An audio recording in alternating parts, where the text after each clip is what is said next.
ماشوم که هغه هلک دی که جینۍ ده نو هغې کور آبادول چې ده نو دا یو بوج په مور پلار باندې بوج ان سنس دا چې لکه دا نی چې دا ورته یو بیګار ورته ښکاري بیګار نی خو لکه خپل زوی یا خپل لور چې هغه وویني چې او د دې کور آباد شو نو دا یو تسلي یو سیټسفیکشن چې مور پلار ته میلاو شي چې او بس اوس زما ذمهدارۍ چې د نو زما د اوږونه کوز شوې نو دا زموږ په معاشره کې دا یو عام سوچ دی دا عام مور پلار چې د نو هغه که تعلیم یافته دي او که نه دي که په ایجوکیشن یې کړی دی که نه دی کړی که چا پی ایچ ډي کړی ده او که چا بالکل اړو یو جماعت سبق یې هم نه دی ویلی خو چې دا کله ماشومان رالوي شي نه چې ماشومان ته ګوري نو غواړي چې زما د دې زوی یا زما د دې لور د کور آباد شي نو دا یو جرنل پرسپیکټیو دا یو نیچر دی نیچرلی یو پروسس دی چې په ټوله دنیا کې داسې کیږي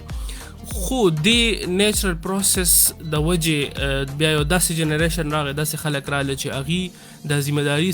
بې حده سیوا ذمهداري په ځان وګڼله او هغوی واړه چې بس ورته یې کتل چې او لږ اکثر ماشومان یې که نه چې عمر یې ډېر کم وي خو د هغه قد چې دی نو هغه ډېر زیات دنګ بس مخې سره چې دی نو هغه قد یې دومره په اوچتېدو شي چې سړی ورته ګوري چې دا خو بس ځوانه لږ دی یا ځوانه جینۍ ده حالانکې کتل چې د نو هغه عمر لحاظ سره پکاري چې د دې عمر څومره دی نو د عمر مطابق چې د نو هغې ته بیا هغه شان د هغې سره ټریټمنټ پکاري نو داسې جنریشن پکې راغی داسې مور پلار راغله چې هغوی خپل ماشومان ایون دا چې د 10 کالو لور هم چې د نو هغوی واده کړه د 12 کالو کیسز پکې هم شته نو دا بیا واضحه طور باندې زیاتې دي یو خو که ورته هسې مو ګورې نو د 12 کالو ماشومه چې دی نو هغه لا په ښه بد هم نه پوهېږي هغه چې دی نو بیا چې کله واده شي او بیا خو د هغې خپل قسمت دی که داسې کور ته واده شي چې هلته سم یو 10-15 کسان او بیا دا ټوله ذمهداري په دې باندې اخلي پخلی هم د دي ځای صفا کول هم د دي کپړې وینځل هم د دي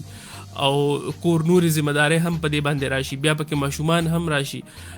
نو دا وړوکي عمر جینۍ چې ده نو په دې باندې د دې د عمر نه سیوا چې ده نو په دې ریسپانسبلیټیز راشي نو د هغې په ذهني صحت باندې د هغې اثرات دي د هغې په جسماني صحت باندې چې نو د هغې اثرات دي د دې ټولو مسلې